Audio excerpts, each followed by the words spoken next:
exclusive. Let's go. This could be Rotterdam or anywhere, Liverpool or Rome, cause Rotterdam is anywhere I roam, anywhere I roam.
Cole here from Brrraaains A Head-Banging Life, here with the hosts.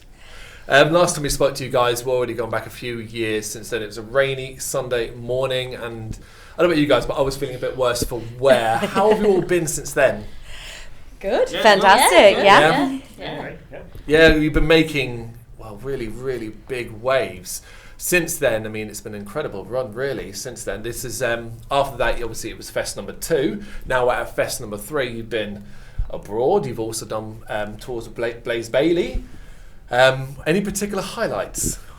Anything you want to pick out and go, that was fantastic? You know? All of the above. Yeah. With the tour that we did abroad, we did it with our friends in Alwade, and that is where we met Illusion from the Netherlands, who've played here today. And for me, on that tour, the highlight was we played at this amazing venue called the Café de Meister in Geleen in the Netherlands. Hello, Lars. Yes, hello Lars. The best barman in the world. Oh, he's amazing. Gave us free shots. It was just one of those lovely nights. The owner could not do, Lauren couldn't do enough for you. They really bent over backwards to make it really nice for us, and it was such a lovely atmosphere. Illusion headlined, and then when they finished, they called for an encore, and they covered Alon by Nightwish. And so they got Joe and me and Vanessa and Marie from Alwade up, and the 5 of us were there singing along with like our mobile phones to read the lyrics. And then Tim wound up playing the piano in the bar till about 2 in the morning. 4 in the morning. Wow. We were all just singing along to songs from the 70s and 80s. And so for me, for the European tour, that was definitely the highlight, was that night at Café de Meister. It was just fantastic atmosphere. Do you want to talk about Blaze? So doing the stuff with Blaze, obviously, we was part of the Infinite Entanglement trilogy, and then obviously he asked us this year to support him on some dates, and obviously it's a massive honour and pleasure to do that, and they were phenomenal. They're a really nice bunch of people, really humble, and will help you with anything. And they actually, the manager, Mark Appleton, actually helped us a lot with the tour, didn't he? Because obviously they tour a lot, so a lot of questions that we needed to know stuff about, they helped us on that, and it was they're just such a nice bunch of people to do it for you. So almost an incredible learning experience, because it's easy kind of to forget as well at this stage that it's not like you're 20 years into a career, are you? You know, not yet. So probably the biggest thing. So probably the biggest thing that's happened since we last spoke was obviously the release of the album, and obviously tonight you're planning to play in full. Yes, absolutely. What on earth made you decide to do that? Was it just because of the 1 year anniversary? That's a good idea. His fault. Someone mentioned it. There was no going back. It's entirely my fault, and I think the problem is we've got songs on there. Well, one of them, Hide and Seek's 13 minutes long. Realistically, we'll never play it. Normally. So I figured we're headlining tonight. We'll actually have a decent length set list. Let's do it. Let's do the album. Yeah, I mean, that completely makes sense. As you said, you're the headliner. You basically get to pick and choose how you and what you play. It was a very bad idea. We'll be the judge of that. We haven't done it yet. That's funny jinx it. Okay, well, you can cut in. It was a brilliant idea. And it goes well. No, we've got to do it. It's kind of, people want to see some of the songs. And you like to hear songs live, and I like to listen to songs back live as well. It adds another element to the music. So yeah, we'll do it tonight, and then possibly never do them again. Or in 20 years' time, when it's the 20th anniversary, as is more the norm. When we do the headline tour. Aoniafest 23. Talking of which, this entire event, the fact it's on its third as well, is incredible. How do you go about effectively selecting the bands for this? Like this year, how did you decide when you looked and went, okay, who can we have with us? we meet at a pub. We this year put out an application form on our website and promoted it on social media, just because after last year we had people contacting us going, oh hey, can we play? And then we were like, oh well, the bill's full. And then we had somebody drop out, and then we'd contact that band and they couldn't do it, and it all just became a bit of a meh. And then one thing, because I do the social media for about 80-90% of the festival. Laura does quite a lot actually as well. I do the social media for about 60% of the festival. With the band application, we put in some questions like, can you name some people you sound like, describe your genre, and it just made doing the social media and the band announcements so much easier, because I didn't have to sit and listen to a band and think, who do they sound like? And but no, so it was applications this year. Illusion we invited directly, because we had met them on our tour. But the other bands came via applications. And does it feel worth it?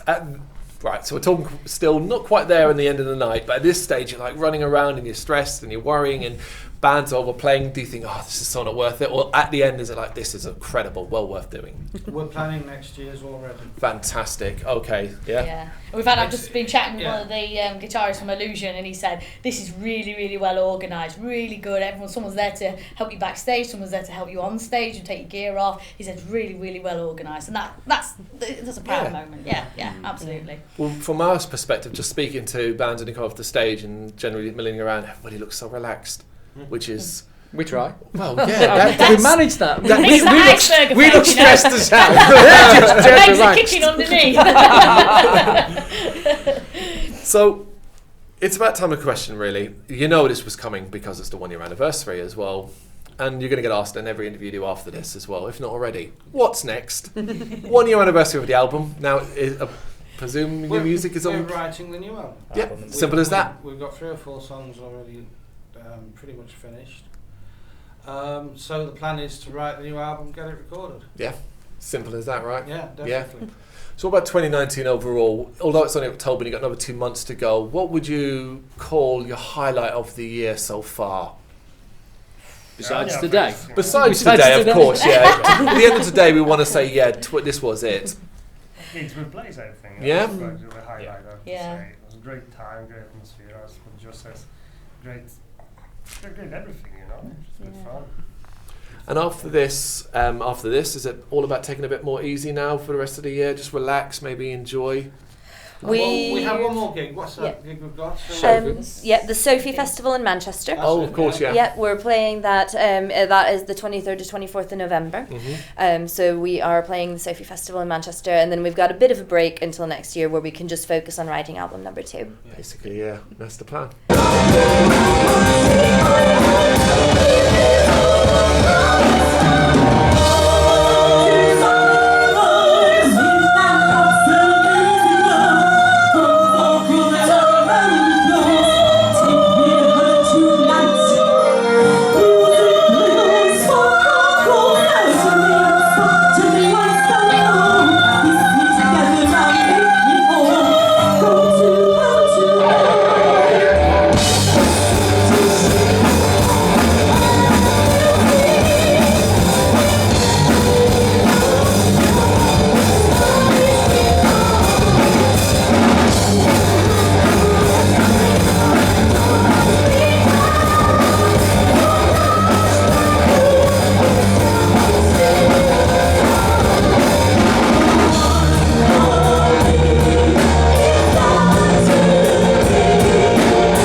Games, Brrraaains A Head-Banging Life, here with Illusion.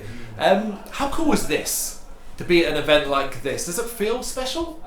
Yeah, of course. Yeah? Well, we were just like updating our social media from the pictures after the show. We were discussing the fact that we actually liked the show. Like the response from the crowd was like, we didn't really expect that from the UK tour. Yeah, it's funny you say that, right? Because watching yourselves on stage, right? So we watched your entire set from beginning to end.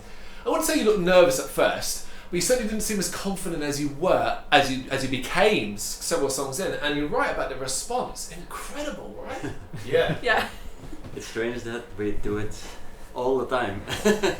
Every time we do a gig, all the people are like, "Hey, I'm busy." No, they are really responding very well. And you didn't think the UK would respond as well? Yeah, we were talking about it earlier that like for me going into the tour was like I expected it to be like more of the earlier shows Illusion played. Like we don't really have any ground here and not a big fan base. So I was expecting like to actually like really enjoy the show yourself so that the crowd enjoys it as well. Yeah. Maybe get not too much response out of it. And we did the show we did yesterday, we got so much response from it that it feels like really heartwarming to feel like people enjoy it. embraced. I was not expecting that actually. Feels like we want some more. Yeah, I mean, that's incredible if you come off stage and you feel that way. Like, ultimately, it's not like you're being handed things like this. You're earning it. This is in modern day music. You guys know this is not. There's no million selling albums anymore. You have to work very, very hard for it. So as you say, you come out and you see, I don't know, say 20 people standing there. By the end of it, they're all cheering. Job done. Yeah, I guess so. Yeah. I mean, I guess that if we look back at the show yesterday, it was really like, okay, shit, there's only 20 people here. Yeah. What are we going to do? And like, oh, well, that's not really a great start of our mini tour. But then once we get on stage, we can't help it. We just, give it our best and give everything we have. And apparently, it's contagious, and the crowd just picks it up, and so yeah, it's really fun. You used the right word. I love that. Contagious. You're right. 20 people get infected, and then they tell 20 of their friends, and they tell 20 of their, and suddenly it's widespread disease, basically. That's a good. We hope so. You really want to become a virus. And of course, as well, it must be slightly intimidating today when you see that you're showing a stage with what is some of the cream of the UK metal scene, particularly who the headliners are as well. And you're lumped in and you're playing, middle of the day, but that clearly didn't have any effect on you in regards to intimidation. No, I don't think so. I mean, No. It's hard to compare yourself with other bands. Of course. Because we all have our own style and our way of making music and bringing it in a show. So we try not to make any comparison too much. But of course, if you listen to the bands that are playing here tonight, if you listen to the quality of the songs, it's amazing. I don't think we've even played a show in Belgium with bands that I was really, every show that I was watching, I was like, wow, this is good. Yeah. This is really good. Yeah, this is a pretty good festival. Yeah. I think I can be a crowd member here as well. Yeah. Thanks, Aonia. Yeah, and of course you say you were invited here, right? Because you had a previous relationship with Aonia, so that's kind of a nice touch as well. That you impressed enough of a band that has made big waves in our scene. Yeah, So you but tried. we met them in the Netherlands where they were doing a tour with Alwait, another symphonic metal band from France, and it was a bit an unfortunate show because I think we were only watching each other's shows, so there wasn't really any audience that night. But we had so much fun and we had a great atmosphere, and at the end we were even doing like a Nightwish cover with all the other vocalists on stage and just having fun. And then they were like, oh, we're doing a festival. You have to come next year. It's like, okay. Yeah, of course, this is the third iteration of it. Yeah. So, they're kind of growing in confidence. And it's funny, everything you just told us, they told us a short while ago as well. So clearly it's had that profound effect on all of you. Yeah, and we were really impressed by their show when they played in the Netherlands. Yeah. Why can't there be any crowd here? So, yeah, we're really looking forward to seeing them again tonight. Yeah, of course. They obviously made, you know about Bloodstock, right? And the Methods of the Masses process and so on. And well, there isn't one in Belgium yet. You must be. Have you been tempted and looked at that and gone, "Oh, can we enter that?" And involving travelling to another, particularly as your style of music would go down very, very well in the UK metal scene. Yeah, I don't think we've really considered that yet. But it's a big ask because obviously you'd have to travel to do that stuff just to enter it, and then obviously it's a battle to the band style competition, which always. That's the thing that for us this is kind of a trial tour. That, okay. We just wanted to do these 3 shows and see how it happens, but like what I told earlier, like the expectation I had from it, I think we sold quite a bit of merch here. Like we had shows in Belgium where we just sold 1 CD and totally on other people in England. So I think like Belgium I think is that we should come here more often because the financial aspect of it is making it a bit more difficult probably, but still if we get a decent wage here and if we sell more merch, then it's worth it. It's probably feasible to do it more often than start looking for other shows in Belgium. Yeah, I mean, I don't know about you guys. I don't like playing in Belgium anymore. So. You're booking tours around the world at the moment. It's funny you said it. Is that because, do you think Belgium is it because you've done everything you can in Belgium and now you have to inevitably branch out? If you wish to be world beaters, as it were, you're going to have to travel the world, but obviously nowadays that isn't exactly, well, you know, you don't just go, well, hey, we're going to Australia tomorrow. You can't do that. No, but what we can do is trying to do the gigs in Europe, especially because it's not far from Belgium, so the travel is not that kind of hard. So we were talking about like we would like to do some shows in like Germany or France or something like that. Spain, we should do Spain. Our label is good countries actually for our music. So. Yeah, you're right. You just spread it. You know, it's not like you need to travel abroad for that, so to speak. It's a little bit easier, I guess. You talk about the UK, but if things go the way they are, it's not going to be so easy to come to the UK in the future, unfortunately. You know. And I'm not sure if we already did everything we could in Belgium, but the thing is, like, female-fronted metal in Belgium, it's a bit frowned upon. Okay. So usually we're on a bill together with some death metal bands, and they're like, "Hi, we're doing some melodic stuff here." So, yeah, it's not always easy finding the right shows in Belgium.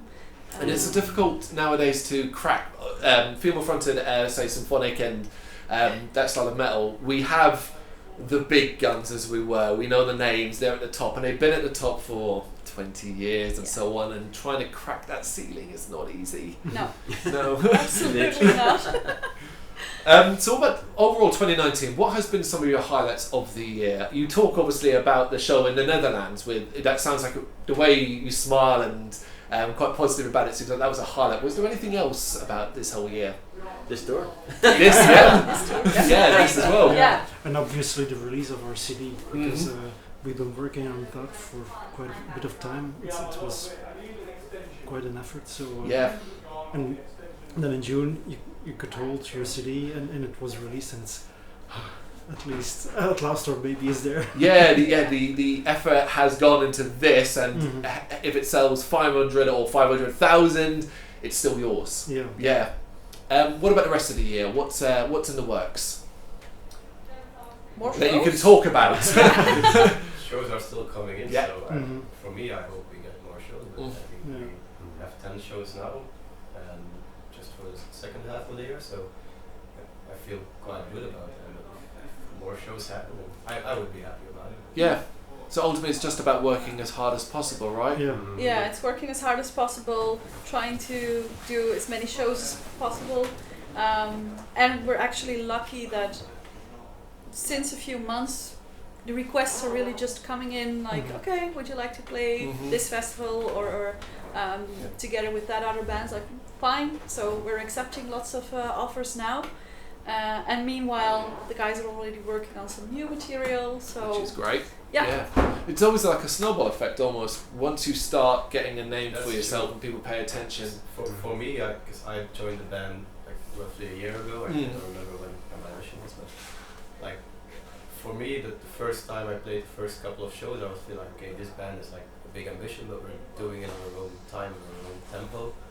And ever since the album was released, it's like I feel like I've been being busy with the band like every day. So and like it's snowballing, and I don't know how big the snowball is gonna get, but I hope it's gonna get big, of course. But it's like for me, it felt like a slow burn in the beginning. Like, okay, I have this band, and we did a couple of shows, and like it all went down for a couple of weeks, and then we picked it up again for another gig, and then now it starts like there's one show, and then all of a sudden there's another show, and like we got 10 shows lined up, and I think we got another show in November. That 2nd November. like all of a sudden, like you feel like, okay, but I'm gonna have little time to rest in. Like, 5 weeks, then bam, a show happens again, and it's like I like that feeling because it's definitely feeling like snowballing. So hard work is rewarded inevitably. If you sit back, particularly in our scene, if you sit back and just kind of hope things are going to come to you, they won't. That doesn't work. no. Yeah.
guys. Right, Carl here from Brrraaains A Head-Banging Life with, of course, White Raven Down. How cool is this? Right, Aoniafest III. Oh yeah, Brilliant. And it's well away from where you guys kind of tend to localise, basically. Yeah, it is. Yeah. We like to tread further afield. Oh yeah. You're not going to win fans over by playing on your doorstep. Well, that's the thing, right? Is ultimately you've got to spread yourself as far wide as possible. And you guys, your mantra, the way you behave and act on social media, you seem to have your finger on the pulse, basically, of how it's supposed to be modern day for a band. Thank you. Oh, you must know you're doing it, right? There's a difference between us walking around and going, oh my goodness me, there's a tablet there. There's playing a White Raven Down video. And there's leaflets and this and so on. But you must be aware, obviously, how much music has changed, obviously, since you guys have been a band and so on. It's not the 90s anymore. You can't sell millions and millions of albums anymore. No. So you're obviously approaching it a little bit differently. You are aware of the push of social media. Yep, absolutely. Heard of it. To do these days. Yeah. But it's basically how you've created an incredible following, and to the point where people are coming far afield with White Raven Down t-shirts. Yeah, very lucky. Very lucky. Very loyal fans. Do you see familiar faces, or do you all the time, or you at that stage going, I've never seen that person in my life and they're wearing a t-shirt? There's been 1 or 2 times where we've seen someone wearing our t-shirt. Like, who are you? Yeah. What is quite encouraging is that people who do like see us somewhere, whether Wales, Midlands, whatever, and then we go to the opposite side of the country, and you see that same face wearing that same t-shirt that they bought that show. And then you get to be in first name terms with that person, and it becomes a friendship, because it is a bond between, without sounding like cliche, but there is a definite bond between a band and its fans. Excuse me. And that's a freaking awesome thing. We couldn't ask for anything more. It's almost about keeping it personal first, and then, hey, sweet, if you end up 10 years down the line, you're in Russia and people are wearing White Raven Down t-shirts, then I guess job done. Well, the way we like to talk, mate, we're still trying to talk to them. None of their English. But not only that as well, in an event like today, you're sharing a stage with what arguably is the cream of current up-and-coming UK bands, amongst others as well. And you have to not necessarily stand out, but share the stage with peers and people who look to you as influences. You've got to have that bit something different as well, especially when you're playing with bands of such calibre. Of course, yeah, of course, as well, being the only male band on the stage. And we now have a new gimmick as well, which is breaking the bass string in the first song. And then we had to play it. Oh dear! I don't know how we recovered. Did we recover? No, we didn't recover. Did we recover? Yeah, that's the thing. We talked and laughed during it, because ultimately a situation is one of those that you can't plan for. It happens. It's terrible. But how do you handle that when you're on stage? Do you storm off and get all upset? You don't. You play your guitar, you have a bit of fun. And the smiles on everyone's faces while all that's going on, it just ends up endearing everyone more to you. You can't let on to people that it's gone wrong, even when it's gone very obviously wrong. And we're used to people laughing at us as well. So, considering this is also being put on at this fest by a band ultimately that is trying to grow itself as well, it's almost like everyone's helping each other out here. Do you find that as well? And how important is it for yourselves to help each other? Basically, you all need to hold hands, right? It's a major thing for everyone. We've been working on building relationships with other bands for a long time now. There's certain bands that we work with on a regular basis, and it's nice to have that support to start something. As long as we're all standing together, we all have the same goal, and it's not a fight between everyone. Everyone's strong. Sorry, is that your? No, I just say that everyone wants to get there, and it's no point to fighting them. It's better to help them and encourage them with you, We are stronger together. We really are. Nowadays, even more so as well, considering how quickly you can be buried if you're not constantly out there. You go quiet for 6 months and you're done. So ultimately as well, the camaraderie on the live circuit, particularly in our country, I don't think you'd survive without it, right? Yeah, definitely not. Of course, in the UK, we've got all the blooming commercial. We swear on it. We've got the commercial bullshit that's still going on, fucking X Factor, all that crap. Yeah. And it's live music that is really, you know, everyone who doesn't like that shit can, you know, get involved with what, you know. You've told him he can swear, and now you've opened the floodgate. Yeah. I've never heard him swear so much. The whole cover extreme horror, so 8 or over 18 is the standard. We need to have a chat about that because we're fans of the same film. The whole underground music scene in rock and metal and everything it's incredible in the country. Yeah. So it's just great to be a part of it as well, isn't it? And to know everyone. We're now at the stage where it's October. How has 2019 overall been for you? Do you feel like you've accomplished a lot this year, or just been trucking along? I think we've accomplished quite a lot in just getting our name out there and getting to play and further afield. As we said, we need to find new places to play with new bands. Yeah. And that's the only way to get your name out there. And we've done that quite well this year, I think. Personally, I don't think I've ever travelled so far in the UK as I have this year. Yeah. We've been as far, I mean, we're in Essex, so we're right over to the east coast. And we travelled to Wales, over on the west coast, and then also we travelled north. We've been in Scotland this year, played festivals. You know, really, because we're a young band. You know, our first EP come out 14 months ago. Yeah. It's for a band. That's pretty good going. You know, we've done well. We have done well. You know, shit goes wrong. It's like you're trying to convince yourself. Yeah, I mean, obviously real life affects everything, but you also sound like you're proud of yourself, but normally, I guess it's almost the English way to underplay your achievements a little bit. It's kind of the English way, right? We're very British. Yes. You've got to keep your feet on the ground. So what about the rest of the year then? And without going into all of 2020, what's happening going forward, basically? We've got a bit coming up in the next couple of months, haven't we? We've got a new music video coming out next Friday. Excellent. Yeah. Can't tell you any more details than that. Oh yeah, that's fine. It's basically a YouTube channel will come next Friday. Yeah? Yes. Yeah. And the good thing about that is that that song has been produced by Ramesh Dodangoda, who produced Motorhead, Bullet from a Valentine, Bring Me the Horizon. Okay, so very talented. Yeah. Oh god, the guy's a genius. Oh yeah. He made us sound alright. Even without string.